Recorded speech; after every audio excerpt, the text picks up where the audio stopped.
बिस्मिल्लाहिर्रहमानिर्रहीम। अस्सलाम वालेकुम स्टूडेंट्स। आज हमारे टॉपिक का नेम है charge on an electron by Millikan's method. सबसे पहले हम इसके पर्पस को डिस्कस करते हैं। तो इसका पर्पस है कि इलेक्ट्रॉन के ऊपर मौजूद चार्ज को फाइंड आउट करना। 1909 में रॉबर्ट एंड्रयू मिलीकन ने एक टेक्निक डिवाइस की थी जिसके थ्रू उसने इलेक्ट्रॉन के ऊपर मौजूद चार्ज की प्रिसाइज मेजरमेंट फाइंड की थी। अब इसकी कंस्ट्रक्शन की तरफ चलते हैं। तो इसकी कंस्ट्रक्शन में हम लोग कौन कौन से फैक्टर्स हैं ये देख लेते हैं। दो पैरेलल प्लेट्स हैं, सोर्स ऑफ लाइट एस है, लेंस एल है, atomizer A and microscope M है। अब हम अगर इसकी वर्किंग की तरफ चलें तो हमने दो पैरेलल प्लेट्स जिनको पी पी डैश का नाम दिया हुआ है वो एक कंटेनर के इनसाइड प्लेस कर लिया है to avoid disturbance due to air current, ताकि किसी भी तरह की डिस्टर्बेंस क्रिएट ना हो सके। इनकी सेपरेशन दोनों प्लेट्स की बी से रिप्रेजेंट की है।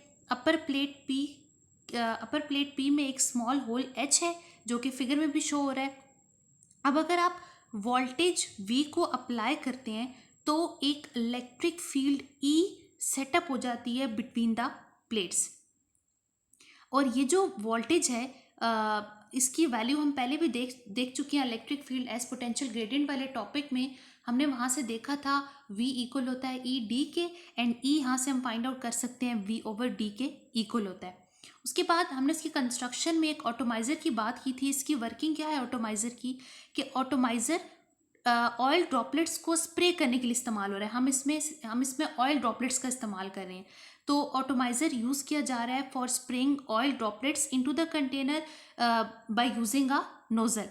ये जो ऑयल ड्रॉपलेट्स हैं इनके ऊपर चार्ज कैसे आएगा, क्योंकि आप यहाँ पे जो ऑटोमाइज़र की वॉल्स हैं और ऑयल ड्रॉपलेट्स हैं उनके दरमियान फ्रिक्शन मौजूद है, जिसकी वजह से ऑयल ड्रॉपलेट के ऊपर एक नेगेटिव चार्ज क्रिएट हो जाएगा। और ये ऑयल ड्रॉपलेट इतने स्मॉल हैं that we can compare this oil droplet as mist, यानी वो मिस्ट की फॉर्म में आपके पास इतने छोटे ड्रॉपलेट्स हैं।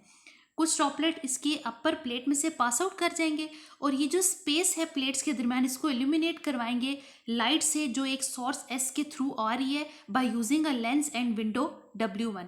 और इस सब को केयरफुली ऑब्जर्व करने के लिए, क्योंकि वो ड्रॉपलेट बहुत ही स्मॉल है तो उसको ऑब्जर्व करने के लिए हमें एक माइक्रोस्कोप की ज़रूरत होगी। तो इस सब को ऑब्जर्व करने के लिए हम माइक्रोस्कोप का इस्तेमाल करेंगे। ये हमारी कंस्ट्रक्शन एंड वर्किंग पे बात हो गई है। उसके बाद नेक्स्ट अगर हम आगे चलें तो हम एक ड्रॉपलेट की बात करते हैं। इस फिगर में जैसे देखें एक ऑयल ड्रॉपलेट है आपके पास। अगर हम ये उस प्लेट के अंदर है, यानी कि ये जो दो पैरेलल प्लेट्स के अंदर आपको ड्रॉपलेट दिखाई दे रहा है, हम इस ड्रॉपलेट की बात करें। आपको पता है अपर प्लेट कैरी करिए positive charge, lower plate carry करिए नेगेटिव चार्ज। इस ड्रॉपलेट ने अगर इलेक्ट्रिक फील्ड की डायरेक्शन में बात करें तो वो तो अपवर्ड मूव करेगा, उधर फोर्स लगेगी QE, इलेक्ट्रिकल फोर्स QE की इक्वल है। और अगर हम इधर ग्रेविटेशनल फोर्स की बात करें तो वो तो डाउनवर्ड लगेगी और उसकी वैल्यू है mg। तो हम यहाँ पर ऐसे एडजस्ट करेंगे कि दोनों की वैल्यूज़ एक दूसरे के इक्वल हो जाए, यानी हम कह सकते हैं FE इक्वल है FG के, यानी इलेक्ट्रिकल फोर्स इक्वल है ग्रेविटेशनल फोर्स के। तो हम यहाँ पे लिख सकते हैं QE is equal to mg। Charge जो आपको फाइनली फाइंड आउट होगा वो 1.6 × 10⁻⁻19 कूलम होगा। उससे आगे अभी हम पहले फर्दर बात करते हैं इस इक्वेशन से आगे ही, QE is equal to mg। Further proceed करें। अभी हमने बोला है E इक्वल होता है V ओवर डी के। अब इस E की वैल्यू को previous equation QE is equal to mg में E की जगह पुट कर दें तो आपके पास इक्वेशन हो जाएगी QV over D is equal to mg। और यहाँ से क्योंकि आप चार्ज को फाइंड आउट करना चाहते हैं तो आप लिख सकते हो Q is equal to mg d divided by V।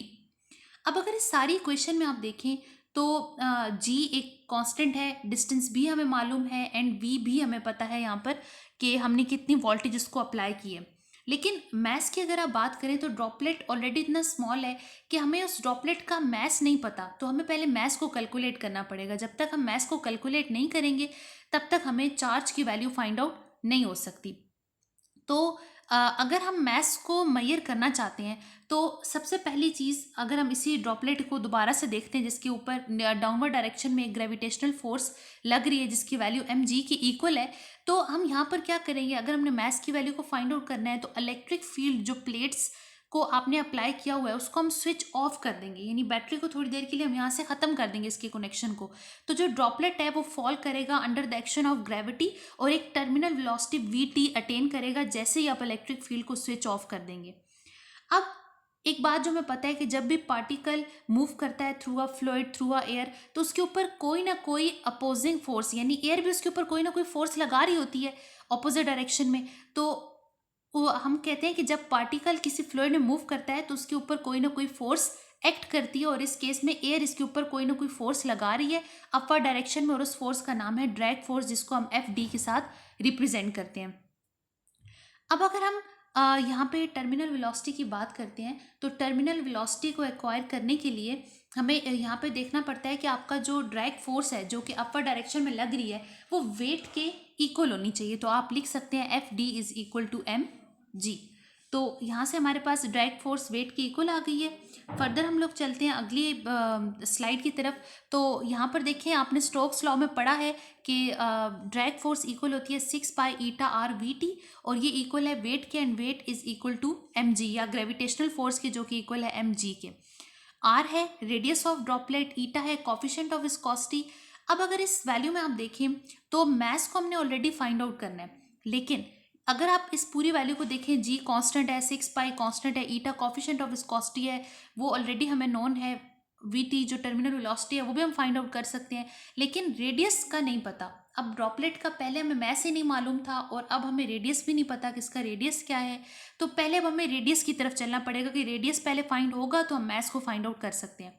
अब रेडियस को फाइंड करने के लिए क्या करना पड़ेगा, हमने पढ़ी हुई है डेंसिटी ऑफ ड्रॉपलेट, जिसको आप रो से रिप्रेजेंट करते हैं, वो है मैस पर यूनिट वॉल्यूम। अगर आप यहाँ से मैस की वैल्यू निकालें तो वो होता है density into volume, and volume of sphere is 4/3 pi are cube. So mass को आप लिख सकते हैं 4/3 pi are cube into rho. अब ये जो वैल्यू है 4/3 pi are cube into rho, इसको आप पुट कर देंगे, जो मैस की वैल्यू है, ये भी अबव मेंशन्ड इक्वेशन जहाँ पर आपने बोला है कि ड्रैग फोर्स इक्वल है ग्रेविटेशनल फोर्स के, तो वहाँ पर मैस की जगह इस वैल्यू को पुट करें तो आपके पास इक्वेशन आ जाएगी 4/3 pi are cube rho g is equal to 6 pi eta are v. अब इसमें कुछ वैल्यूज कैंसिल आउट हो जाएंगी, जिस तरह पाई और पाई कैंसिल हो जाएंगी, आर क्यूब के एक आर के साथ कैंसिल हो जाएगा और रिमेनिंग आर स्क्वायर रह जाएगा। इसके अलावा 4 एंड 6 को 2 की टेबल पे कैंसिल कर दें तो 2 2 ज़र 4 एंड 2 3 ज़र 6, तो फाइनली आपके पास आर स्क्वायर की वैल्यू रह जाएगी 9 ईटा वी टी ओवर 2 रो जी। अब इस पूरी इक्वेशन में 9 को आप यहाँ पे, क्योंकि आप रेडियस को फाइंड आउट करना चाहते हैं, आप अंडर रूट ले लें, 9 का अंडर रूट आ जाएगा 3, और बाकी सब वैल्यूज़ अंडर रूट के अंदर आ जाएंगी। तो हम लोग कह सकते हैं कि यहाँ से हम सारी वैल्यूज़, आपके पास एक कांस्टेंट है ईटा वी टी, 3 है, 2 रो जी, ये सारी वैल्यूज़ एक कांस्टेंट है। तो हम यहाँ से इन तमाम कांस्टेंट वैल्यूज़ की वैल्यूज़ को पुट करके रेडियस को फाइंड आउट कर सकते हैं। और जब हमारे पास रेडियस आ जाएगा तो इसको, जो हमने प्रीवियस इक्वेशन लिखी हुई थी, जो आपने लिखी थी मैस इक्वल है 4/3 पाई आर क्यूब इंटू रो, उसमें पुट कर दें रेडियस की जगह पे, तो मैस हमें नोन हो जाएगा। और अगर हमने मैस को फाइंड आउट कर लिया, यानी अगर हमें रेडियस के बाद हम मैस को कैलकुलेट कर लेते हैं, तो इस मैस की वैल्यू को अबव मेंशन्ड इक्वेशन में सब्सटीट्यूट करें तो हम फाइंड आउट कर सकते हैं चार्ज ऑन द ड्रॉपलेट, यानी हम चार्ज को फाइंड आउट कर सकते हैं। तो मिलीकन ने मेजर किया था चार्ज बहुत सारे ड्रॉपलेट के ऊपर, और उसने फाइंड की थी ये चीज़ कि हर जो चार्ज है वो इंटीग्रल मल्टीपल है एक मिनिमम वैल्यू ऑफ चार्ज के, और वो मिनिमम वैल्यू ऑफ चार्ज क्या है, 1.6 इंटू 10⁻⁻19 कूलम। यानी कोई भी आपकी जो वैल्यू है जो चार्ज की, वो इससे स्मॉल नहीं हो सकती, यानी मिनिमम वैल्यू इतनी ही है आपके पास, 1.6 इंटू 10⁻⁻19 कूलम इसके इंटीग्रल मल्टीपल। तो उसने कंक्लूड किया था that this minimum value of charge is the charge on the electron. तो ये था हमारा आज का topic, charge on an electron by Millikan's method. उम्मीद है आपको समझ आ गया होगा। इसकी प्रैक्टिस करें, इसके मैथमेटिकल स्टेप्स की, तो ये आपको ज़्यादा अच्छी तरह से क्लियर होगा जब आप इसकी प्रैक्टिस करेंगे।